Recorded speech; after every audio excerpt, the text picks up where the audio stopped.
Hello, everybody. This is Tina Hallis with The Positive Edge. And today I am so excited and honored to bring to you this interview with Ginnell McDonald. As I've gotten to know Ginnell, I have to tell you that I've learned about her inspiring story, which is really her struggle with muscular dystrophy as a young kid going through school, how getting braces and having all of these surgeries affected her college years and her early years as an elementary school teacher. She actually spent a lot of her career teaching special needs kids. But all of this, as I've gotten to know her, she's touched my heart in such a way, and now we're good friends, and I'm so grateful for her personality, her love of life, her amazing attitude, and how she's always spreading joy and positivity. Um, yeah, so she's a retired school teacher. She's a wife, a mother of two boys, and now she's an author. She's also an amazing artist. And in this book, Brace Yourself for Another Day, she not only wrote this story, she illustrated the entire book and published it. What an amazing feat. So she published this book because she wanted to help people understand what it's like to be able to relate to people who are different in a way, like with braces or struggling with muscular dystrophy. It is a fantastic, touching story. I hope you will check out her book on Amazon and enjoy this wonderful interview. Thank you so much. So, just to kind of set the stage, you can tell me a little bit about like growing up, like where you grew up, number of brothers and sisters you had, what it was like for you as a little kid. Well, I grew up in Madison on the east side, and actually, Dennis and I don't live too far from where I grew up. Hmm. And I went to public school, and I have one brother who is 4 years younger than I am and is definitely my best friend. Yeah. So when you were growing up, you're in the Madison Public School. I mean, if you were to think back, at what stage, now that you have that 2020 hindsight, at what stage do you think your muscular dystrophy started showing up? It was actually in third grade. In Phy-Ed classes, they had this thing called the presidential, it was like a test that all the kids had to take. I was so frightened of it. But anyway, we first started taking it, I remember we had the 60-yard dash, and I could win that every time. And then this was required every year, all the tasks kept getting harder and harder. But I just remember the dash I felt so good about that I could do that. And then as this started to affect me, it just became harder and harder and more frustrating. And when I started also at that time, like tripping and falling. And when you look back on like all of our family vacation pictures and pictures of us at Christmas time and that, I always had Band-Aids on my knees. Did you have any sense of like why it was getting harder or what it felt like or wondering what was going on? Wondering, yeah. And I never knew, like my dad has muscular dystrophy too, but wasn't diagnosed until after I was. And I noticed like the shape of my feet were starting to change. It was more difficult to get shoes. When you have this kind of muscular dystrophy, your arches are really, really high. And so when you're walking on your feet, you're basically walking on, the part right below your toes and your heel. in a very little, a little space. And I noticed, my dad had the same kind of feet. I don't know. I didn't really think too much of it. I know he was more concerned. He would have a telephone book, and he always thought if you could if you could lengthen some of the muscles in the back part of my leg, maybe I'd have better balance. So what he would do, and honestly, I did this for hours. Would take a telephone book, and he would have me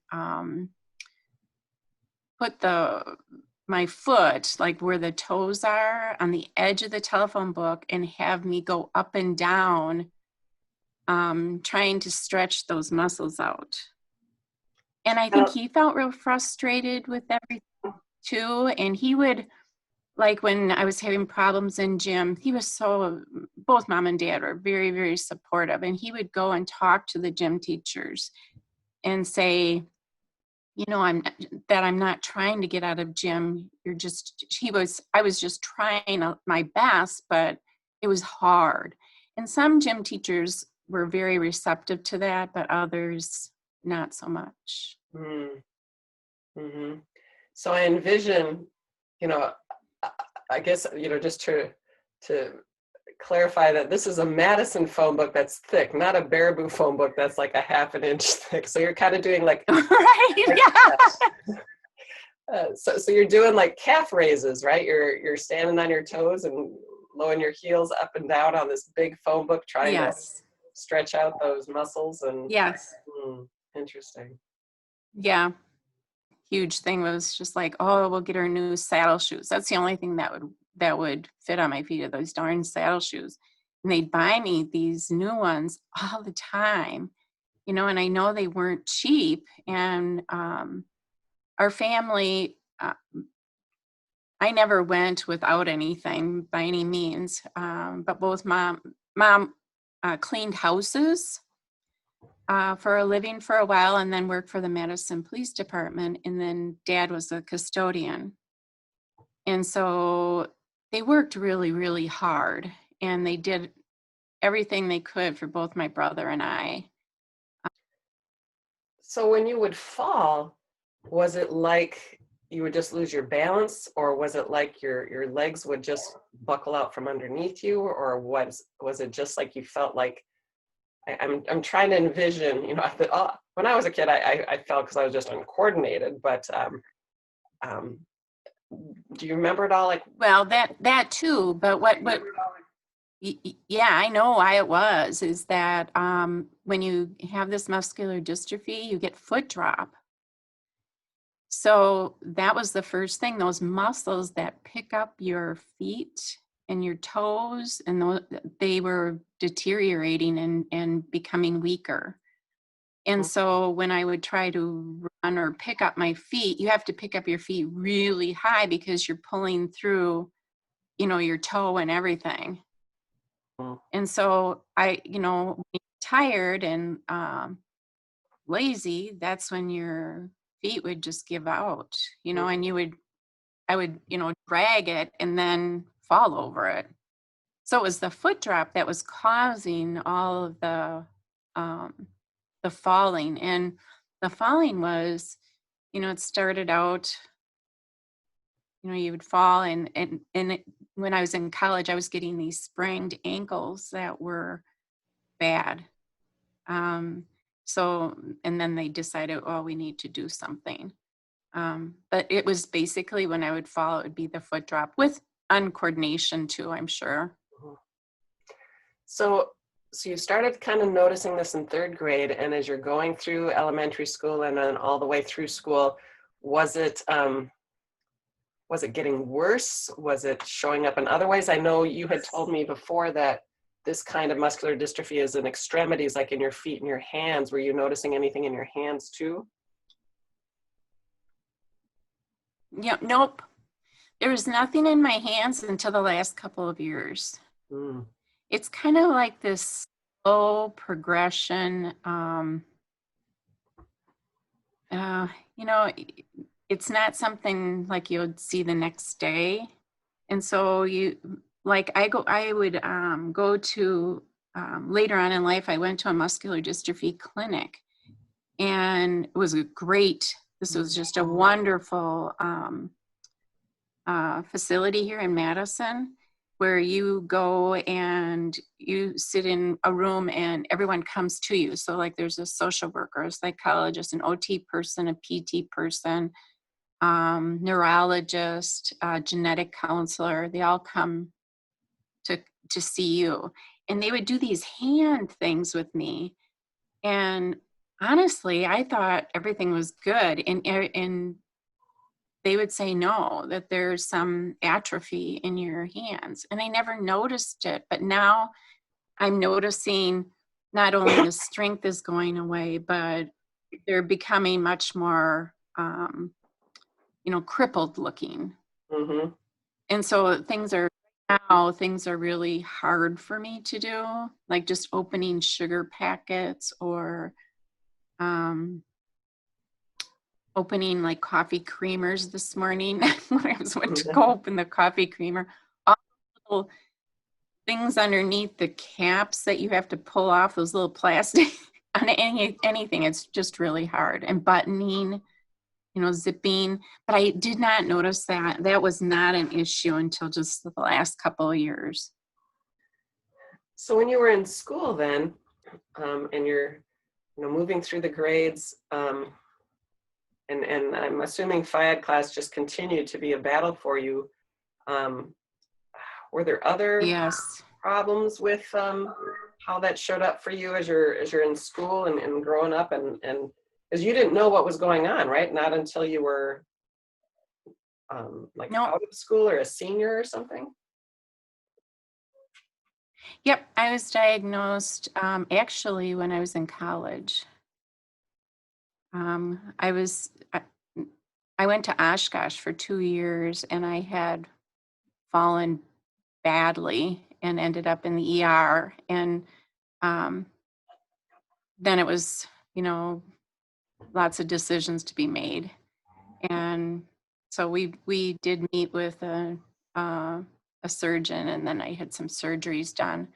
But growing up, the only thing I really remember having issues with was gym class. And So the rest of it kind of fell in line. I mean, it wasn't bad. It was just that gym class, and I would do everything to get out of it.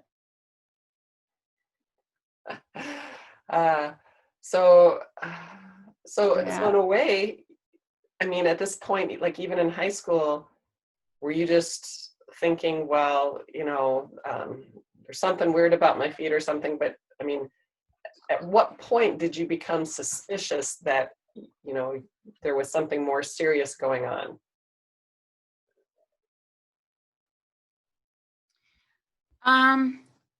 We had been at the doctor we were trying to figure this out too. And I mean, it was basically my dad and myself. And I walked out of the room for something, and there was a man that had done orthotics, and he said something about, you know what, you have drop foot, and you need to have a brace, and that it would help you walk. And we ended up doing that, not right away, but we did do that later on. Before we did that, I went and I was seen by several surgeons, and one we decided to go with, in which, looking back, you just go, I'm not quite sure if that was the right thing to do, but at the time, that's what we all decided to do. So what they did is they went in, and they only did 1 foot at a time, thank goodness. But they went in and they broke all the bones in the foot, and they tried to flatten it so I wouldn't have that big arch. So they restructured my foot, and they did both of them, not at the same time, but like I was in a cast for about a year. what was like the point at which you're like, okay, we got to do something here, and the surgeons recommended reconstructing your feet? I mean, that sounds horrible. Um, the surgeries, all happened like the second part of my college career, or when I was in college. So when I came back I went to Oshkosh for 2 years, kind of struggled there with, just physically struggled. Met some wonderful people. I had a professor that, and I was in education the whole time. So I had a professor that was in the area of education, and she had a house that was in Madison as well as Oshkosh. So she would go home all the week, every weekend, and I would basically come home with her. She would drop me off at the house here or at my mom and dad's house. And that she was an amazing, amazing woman. And she helped me get through the first 2 years in Oshkosh. And then when I transferred here, then I did have the surgery between my sophomore and junior year. And basically, I just kept going to school and kept doing what I needed to do and got through it. It was really, really hard though. And I also had like practicums that I did on crutches in a wheelchair. I was in a wheelchair for a little while too. Which this whole thing, I think really, Tina, just made me a better person. I mean, you just are so tuned in and appreciative of what you have. And I was lucky enough to, when I was in the wheelchair, know that it was temporary. I mean, I can't even imagine that, and not, just looking at life from a wheelchair all the time. It's hard. It's very, very hard. So all these things, they just kind of made me who I am. And I look back on it and just say, you know what, I'm grateful. So choose people to surround you. I read a quote once about you should surround yourself with people that feel like sunshine. Ooh, So I do try to do that. Like I said before, my dad was a custodian, and we used to have a job. They had a second job, both of them, after dinner, and my brother and I would have to go and help, at this job. And it was basically cleaning a dental and a doctor's office. And my dad would say when we would come home, do you want to do this the rest of your life? I want you to go to school. It was like this constant, you need to go to school. You need to go to school. So that was drilled into my head. And when I was going to college, I was determined, just because, he was always, reminding us that it's important to go to school. Not that his job wasn't important, but in that, I think that whole thing made me more sensitive to people of, across the community, that everyone has something to give, no matter where you are.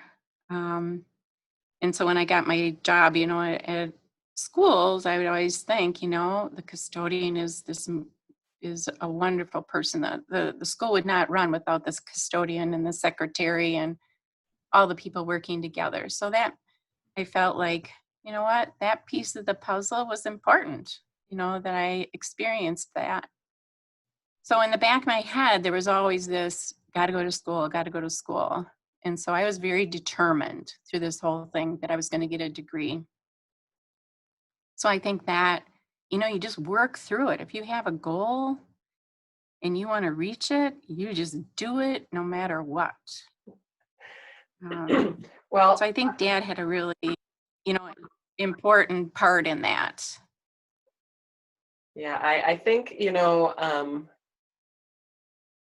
having, like you say, those supportive parents, but also, I mean, just the little bit I know you are very upbeat, determined, optimistic, right? Like anything is possible. And I just wonder, um, if have you always just, even when you were little, do you think you've always just sort of had this personality of optimism and gratitude? I think my mom and dad really stressed that, and I observed it a lot, in people.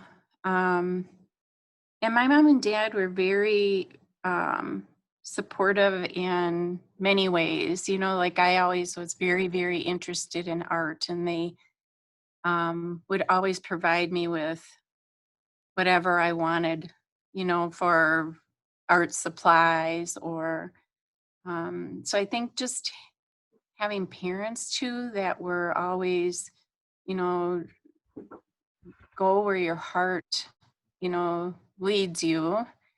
And we're always very um, encouraging. I was really lucky to grow up with parents like I had. They were just amazing. Um, and there were several struggles along the way that they helped me work through.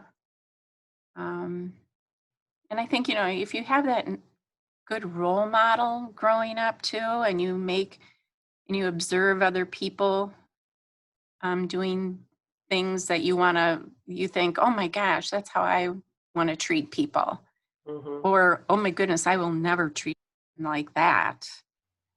And you just gather up all these little things along the way, and hopefully you can be the person, that you want to, take all those little traits and apply them to your life. Hmm. So it's like this big gathering along your lifeline of things that you want to be like and things you don't. And to make those observations and how people need to be treated. There was one incident I remember, and okay, so think about this one. I was trying to transfer all my credits from Oshkosh to UW here. And in the time I was doing special ed. So my initial degree is in special ed. And the man that we needed to talk to make this happen was in the education building, which is the one on campus here on 3rd floor. And at the time I was on crutches and trying to maneuver my way through, and my dad would if at all he could take me someplace, so I didn't have to take the bus, he would. So he took me to the education building, and we had called this man, and mind you, he is like the head of special ed at the university, and asked him if he could come down because I was on crutches and speak with us on the 1st floor, and he declined. Um, Goodness. so this is what my dad did. He carried me up 3 flights of stairs. Oh my goodness. Because I'm sure back then there wasn't an elevator and all of the There was disability no. access There stuff. was no elevators. Yeah. Yes, he carried me up. Of course, I weighed not as much as I do now, but but he carried me up 3 flights of stairs so I could speak with this man to get what I needed to transfer here to the university. Wow. I hope that guy felt a little chagrined after realizing what his resistance to coming Yeah. to meet you on the 1st floor. Wow. All these little events, and I think everyone has this in their life. They have all these events that make you who you are. Yep, I agree.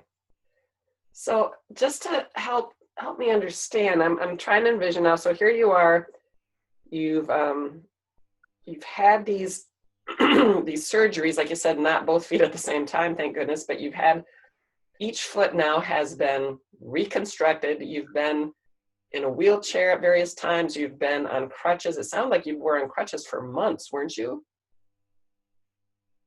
Yeah. Yeah. So once you And got you know what? That just makes you more too, because I was like, if you've ever gone on campus and trying to maneuver around, um, that was just a huge challenge. And I met a lot of really, really nice people along this journey as well. Um, but it just made you more appreciative of small things. Mhm. Um, so you just, it was a long haul. And each time that I had it done, because I went through quite a few surgeries, the first two or the first four that I had went through is I had to relearn how to walk all over again too, That's what I was wondering, because now your which was interesting. are so different. Your body doesn't know how to use them. I mean, at this point, you didn't have braces yet, did you? You were just trying to work with these new No. feet. Yep. Hmm. New feet. Yeah. Yeah. And if you look, I mean, it was the surgery. Actually, the surgery was initially for people with polio. Hmm. And so they said they thought this would be the answer. And it was. I mean, it really worked for, I would say, maybe a couple of years. It worked. And then things started to, I started tripping again. And so the foot drop was not, that problem wasn't solved. So then they decided that the next thing would be to do a ligament transfer. So what they did then is they take the ligament from the back of your foot and pull it to the front, so it provides that support and you can work with bringing your feet up and down. So I worked on that and had the ligament and was on crutches then again for for a long time again. And that worked again for a couple years. And then I was back to square one again. And that's when I got my braces. So did the braces, was that like, I mean, obviously it's not going to fix the problem, but it helps you deal with the problem. Was it was it a big help to get those, or how was that whole experience? That experience was pretty positive for the most part. There's quite a learning curve when you're learning how to walk in braces again. I mean, it's like working, like I had to learn how to walk after we did the reconstruction, the bone surgery, then learn how to walk again after the ligament surgery. Then it was like, okay, now we need to learn how to walk with these hard plastic things. And once I got it, I mean, it was good. And it was very helpful. And that's what's basically keeping me going right now. If I don't have them on, I can't walk. Like first thing in the morning, that's what we do. I put them on. My biggest fear is sometimes, right now, my biggest fear is if there's a fire in the house, Mm. if I could get these on quick. Like those little tiny things when you think about, oh my goodness.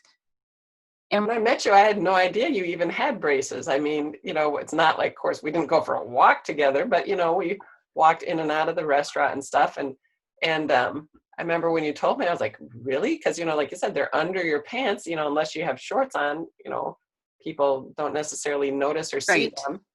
Um, but you've done a lot of traveling. I mean, you and Dennis have gone a lot of places, so Yes. you've been able to. Yep. Um, not be afraid of that, to somehow manage and navigate the obstacles that must come with travel. But gosh, to me that sounds intimidating. Yeah. And thank goodness, I mean, Dennis is amazing. I mean, he really, really, and he knows exactly when I need help. Um, but before we go on vacation, usually we usually take a vacation in the spring, and I work all winter on getting up enough gumption to be able to keep up. So I start walking, and I try to do it throughout the year. Usually in the summertime, I slack off though because I'm gardening, and by the time I'm done with that, I'm pooped. But like now, what I do is I walk once in the morning and try to get up to like 5,000, 6,000 steps, and then I ride a stationary bike in the afternoon for 30 minutes. So it's not like it, because of the braces, it comes easy for me. It's just you have to work up to, it's like running a marathon. You do a little bit, each day until you can get to where you think you can pull it off. And basically that's what I do every winter for the spring vacation. And a lot of times, like when we went to France and Italy, where there's a lot of cobblestone streets, that was really hard. But we just we don't usually go on a given tour. Like sometimes you can get through travel agencies, you can get tours and that. Dennis usually does the whole thing. So we go at our own pace, and I sit down when I need to sit down, and we just make it work. And without Dennis, I don't know that I could do it. I basically just hang on to him and we go. So, and we've had wonderful trips. So when you were, going through these surgeries and having to relearn how to walk over and over again, I'm just going to make an assumption here because you're human. No matter how positive and upbeat and grateful you are, there had to be times when you had to be like, this sucks, this is, hard. What helped you get through those times when it was just, when it was hard and it was hard to find any optimism or gratitude? Yeah, there were, a lot of times, because there would be, a very lonely feeling when I couldn't get out and do things. And I did a lot of reading. I tried to think of creative ways of getting around, easier ways. But yeah, I had a wonderful family and a wonderful husband, and that helped me get through a lot of those times. So when Because did you meet? there were a lot of frustrations. And I mean, just getting in the house here, thank goodness we have really wide hallways. But just getting to the bathroom was difficult, and learning how to use, I don't know if they're like slide boards where you slide yourself from the wheelchair to where you need to go. Those were all things that needed to be learned and was not fun. But, there was a lot of people in my life that, supported me and helped me through it. And I'm very lucky because not everybody has that support. Yeah, I totally agree. So when did you meet Dennis? I actually met Dennis when my senior year, as I was getting ready to go off to school that summer. I met him. He was one of my friend's brothers. And I went off to school, and he continued. He came up and saw me a lot and put a ton of miles on his car. And then when I came back home to have a transfer to Madison, we dated that whole time. And then after I graduated, we got married. And he was with me through through all the yuck. He was there, and he was amazing. Hmm. Um, Wow. so that says a lot. I mean, it stuck with me through all that stuff. You know, it No was kidding. So, actually when we one of the last surgeries that I had, the healing process didn't go as quickly as we thought, and I thought I'd have to, and for our wedding, be on crutches. And it got down to, a week before, and I remember at that time it was your dad took you down, would take you down the aisle. And I had mom and dad, I had wore ballet slippers because they were easy to get on and off. And mom and dad actually, I walked, wasn't pretty, but I walked down the aisle and with the help of them, and they handed me off to Dennis then. oh. So then at Very what point or lucky. what age did you start your family? After we were married for about 5 years, and then I got pregnant with Nicholas, and I was doing that job that was with emotionally disturbed children. And so at that point I thought I got out of that because it was very it took a lot. Mm. I mean, those children were so needy, and we never do this now, but Dennis and I used to pick them up and take them to, out to eat. We took them mini golfing. We did a lot with them, and having my own child on the way, I just felt like I couldn't give what I felt like I needed to give to that population. So then when Nicholas was born, then I did do special ed, but it was with learning disabled children. Just trying to think of the challenges of, it's hard enough to have a newborn baby when you're healthy and everything goes easy, but what kind of extra challenges did you have to deal with? Dennis was, he owned his own business, so he worked a lot of nights and weekends. So my mom they lived a couple miles from us. So what she would do is she'd get on the bus and come down to the house and help me. And after Nicholas got a little bit older, her and I took him everywhere. So I was very lucky, and we tried to provide as many experiences as possible. And, Dennis, even though he was working a lot, the time that he spent with the boys was really quality time. And he taught them how to do like a lot of the physical stuff, playing baseball and skiing and skating and snowshoeing, riding a bike. So, and then I did all of the, the more, the artsy stuff, the project stuff, and, how to, making forts and painting. And every summer we would always make strawberry jam. And so, they both have a huge love for plants. And I'm thinking, that was something that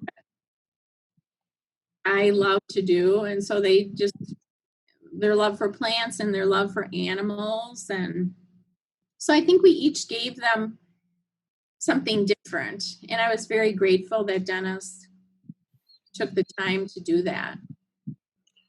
So especially two active boys. Yeah. And here, for you, it's hard to get around, much less chase after these active little boys. So your mom's there to help a lot. Thank goodness. Sounds like that had to be, wow, a huge thing. Anything else that made it easier, or things that you had to do differently because of that? No, I just made it work. And Dennis was such a great dad. I mean, he provided him with all the physical stuff, because I felt bad that I couldn't do some of that. When you want to join in, I was always there, just in a different role.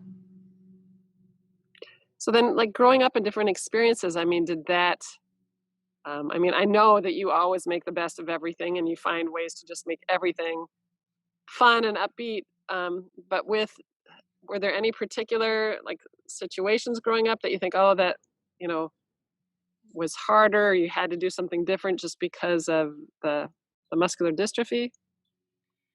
Well, we tried to provide as many, like when you're parents, you try to provide as many opportunities as possible for kids, and then so that they can make a decision on, oh, I really like doing that, or that's not so much for me. So we had them in like gymnastics and soccer, swimming and golf and karate. So I basically was, I taught them from one thing to another. I always tried to have, their friends, their circle of friends. I would try to, make sure that they had that friend base, like they would be able to, I'd go and get kids, and bring them home. And, I was always there. It was just probably not the role I always wanted to be in. I would have rather have been running from base to base, with the kids or. And so how old are your boys now? Nick is, I hope I don't get this wrong. Nick is, I can never remember. Nick is 36 and Kevin's 32. 32. Yeah, they're both, and Nick is actually getting married this October. So that's something that's really exciting that we're looking forward to, and we're blessed with a wonderful future daughter-in-law. Expanding the family, growing even bigger. I know, she's wonderful. I told her this too. I said, if I could pick a daughter, I would pick you. Aww. She's very sweet. Well, I know you're so proud of your boys, and you talk about what wonderful people they are. So it's not surprising that he found somebody wonderful to marry. Yeah. She's very, very sweet. And the boys are always, looking out for each other and for Dennis and I. And I'm just very, it's one of those things when you're bringing your children up and you are trying to teach them all sorts of things, and you think, oh, did they get that? Do they really understand? And then they become young men and they do things that you observe and you go, oh my gosh, they got it. You don't see it right away, but it does show up later on. Yep. And then you just feel like, you're the proudest mom ever. Oh gosh.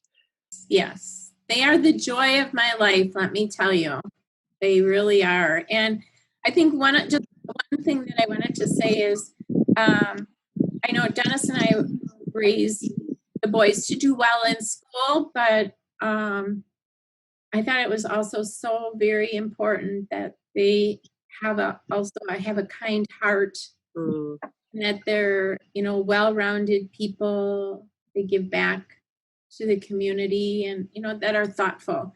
And that's part of, I know schooling is very important. Being a teacher, I really value that. But there's also another component of, just being a wonderful community member and giving back.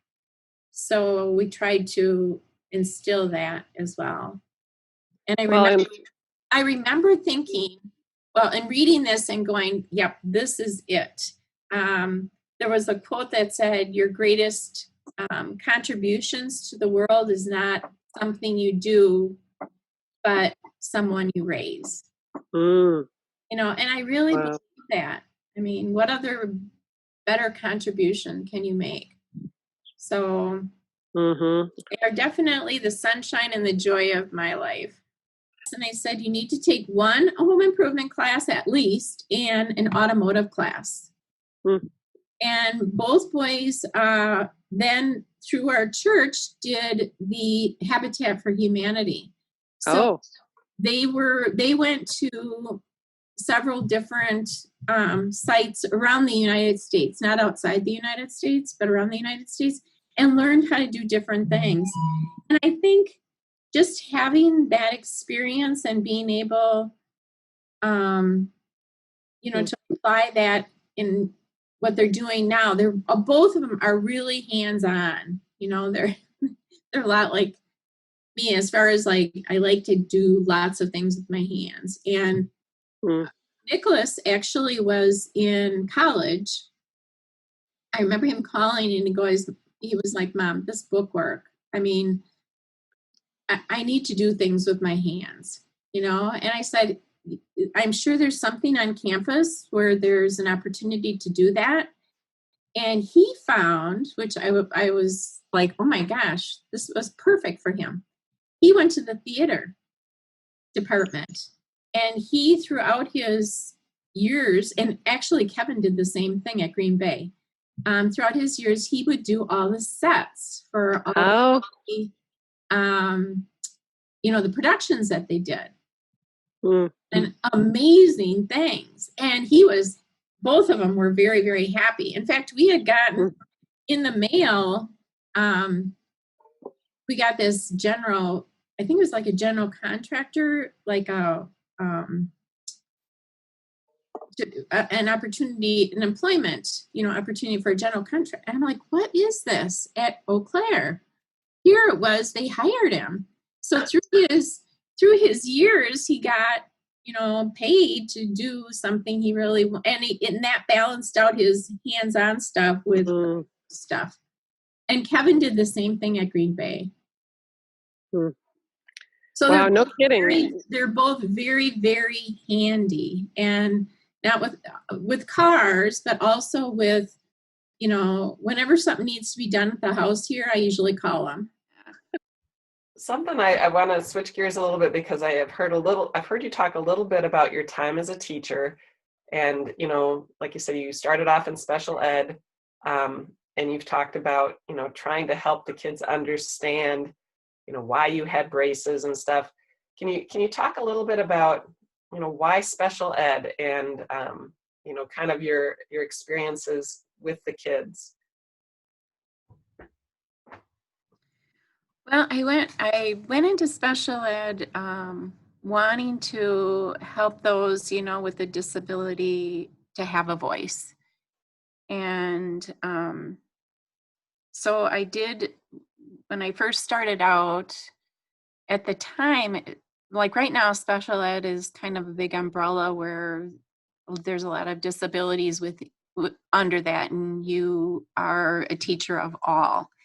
But when I went to school, they had it all like categorized. So there were emotionally disturbed children, and then, there were learning disabled children.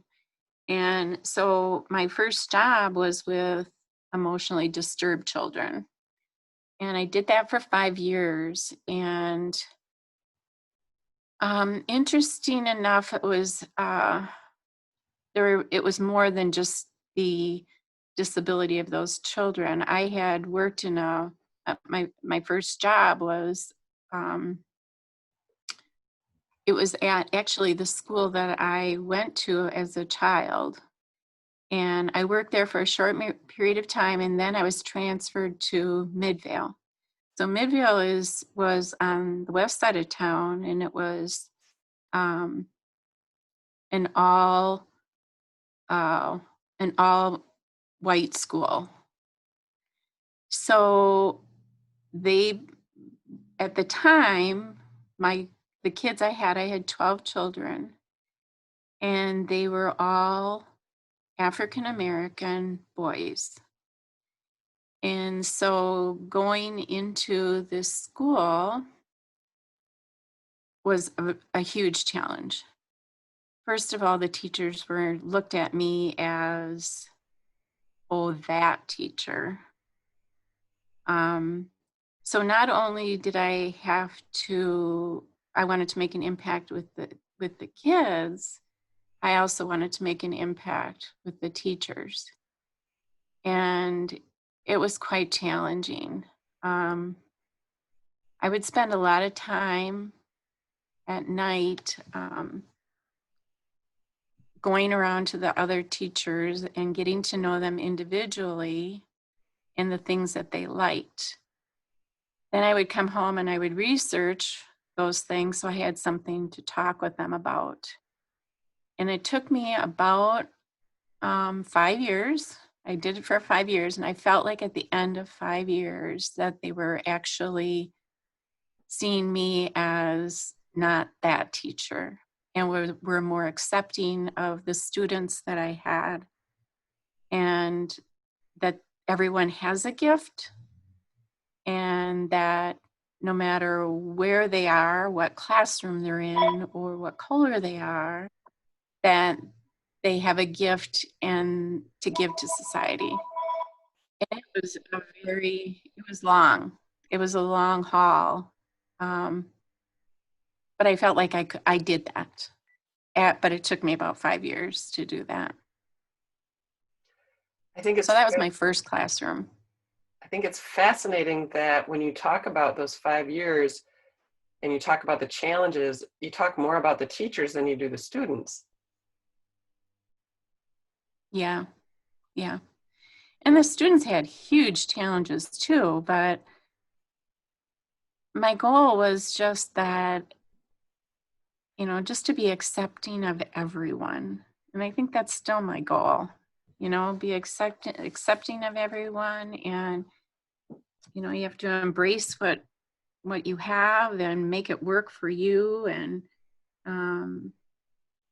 be the best version of yourself no matter where you are, and what kind of baggage you have. And a lot of those kids had a lot of baggage, and a lot of times they come into my room and I'm like, okay, there's something good in here.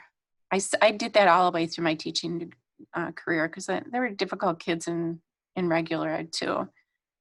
And you just have to look at it. There's something good in here. I just need to find it and really build upon it.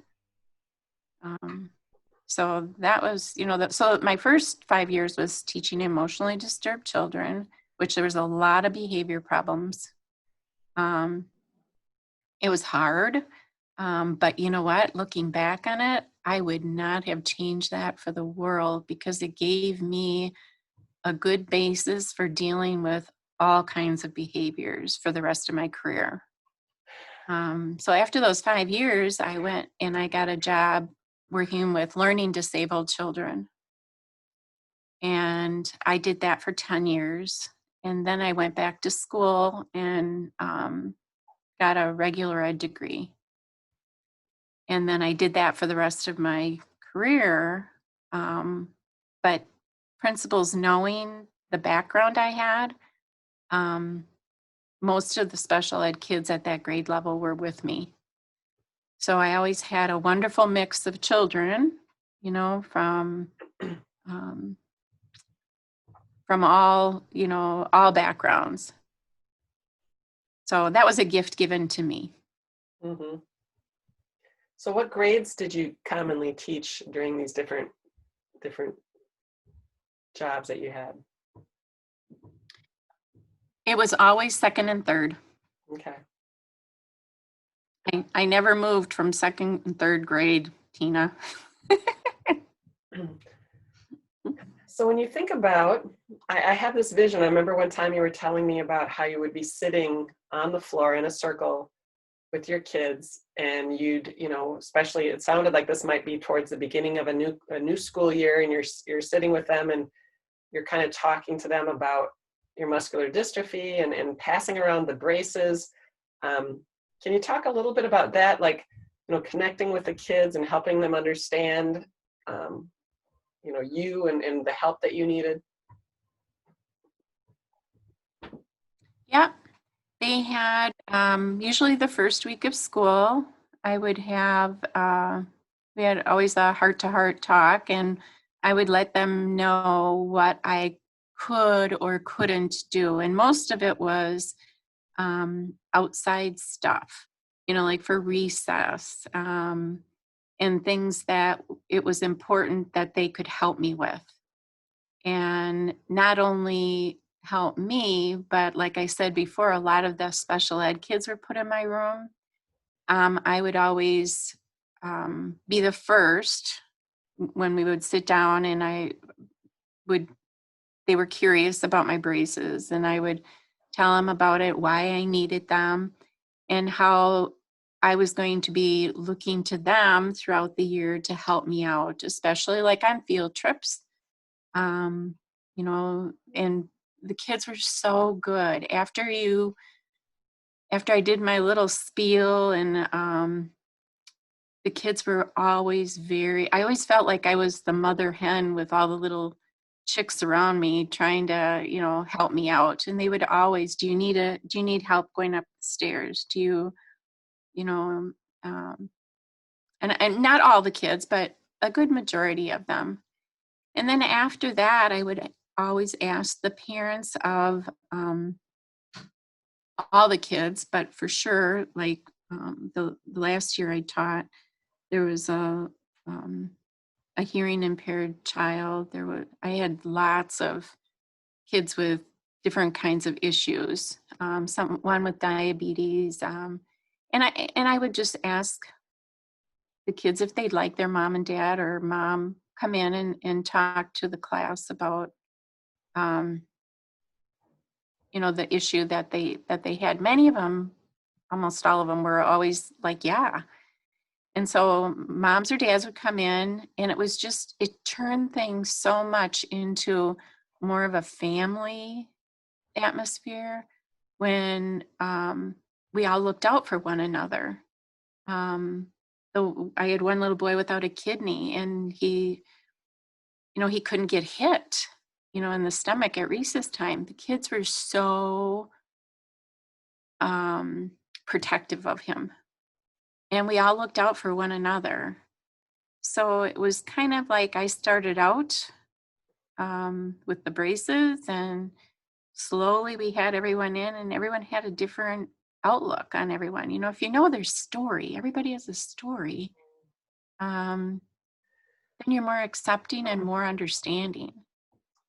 So we really worked on that. I worked on that a lot, and my goal every year was to have the kids come together as a family and look at each other as a family member, that we help each other, we look out for one another. And I worked really hard at that. And I think for the most part, every year it did come together. Some years were harder than others because of the dynamics of the class, but for the most part, it worked. So, but it wasn't easy. Wow, I'm sitting here choked up, so I can't even find words because I just have this vision, Ginnell, of how you are creating so much acceptance and understanding and patience, and how, like you said, it wasn't easy, but you made it a priority, and you made it. I just think of with these kids, how this, where else do people learn this? So you're using your challenges to help teach them, and hopefully they took that and carried it on through the rest of their life. But I just think of what an impact if everybody could have somebody to help them teach, that everybody has a story, and if we could just understand and have a little bit more patience and tolerance with each other, wow, what a difference it would make in our communities and our world. Right. And one of the big things is that throughout the school year, this was like we talked about it right at the beginning, is that every day that you try to do 3 kind things for other people. And I also made it into a math problem too. It was kind of like, okay, if we did 3 kind things for a person or anyone, how many people would you make happy? So the whole kindness thing was a huge thing for me. And we did a lot for the community, and a lot for other teachers, a lot for other school employees, whether it's a secretary. We had big celebrations for the secretary, big celebrations for the custodian, the lunch people. And I just thought you have to celebrate those people and know what role they have and how important it is. And no matter like who you are and what you do in society, you're important. And I think getting that across to kids was really a huge thing for me. And we would have, we went to IKEA, Dennis and I, and we saw this great big huge, I don't know if you've seen these, great big huge leaf. I found it in the children's section, and it's like a canopy. And so I bought that, and I remember Dennis going, "What are you going to do with that?" And I said, "I'm taking it to school," and I would put it over, I mean, it was so big, it would go over a huge table. Mm-hmm. And my boys did a thing where I could attach it to the end of the table, and I called it the Kindness Canopy. And when that was over your table, that was your week to shine.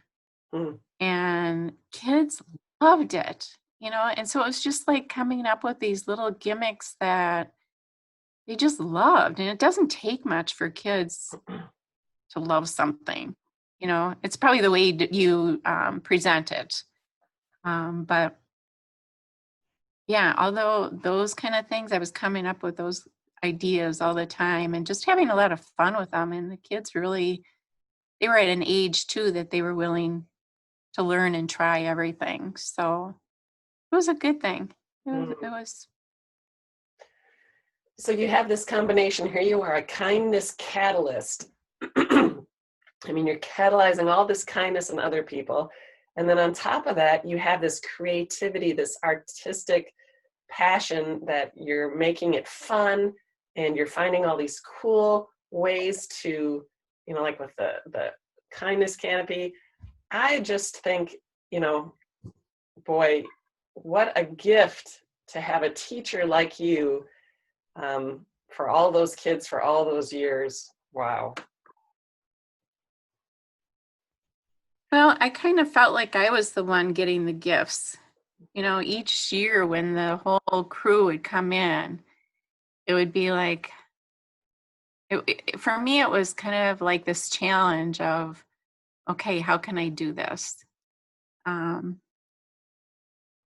it was a good thing on both ends. Mm. I always loved art. And when I started thinking about doing this book, I was thinking, that's just like writing is a way of painting, like with your voice. And I thought, what a way to impact kids that way. And doing it after I retired, and I thought how there still is a way that I can impact kids. And I remember reading, I don't know if you read any Beverly Cleary books. Oh, yeah. She did like all that. I do them all for read alouds. And I remember reading something that she said, if you don't see a book that you want on the shelf, write it. I remember reading that and going, someday I'm going to do that. Because I could never find anything on braces and that when I was teaching. So that was this is like I feel like another way that I could impact kids. So can you just talk a little bit more about, you started a little bit about why you wrote the book, but maybe just expand on that a little bit about, brace, the whole idea of brace yourself for another day. I have one here in front of me. You illustrated it with colored pencils. You wrote the story. You published this book. Tell us a little bit more about why.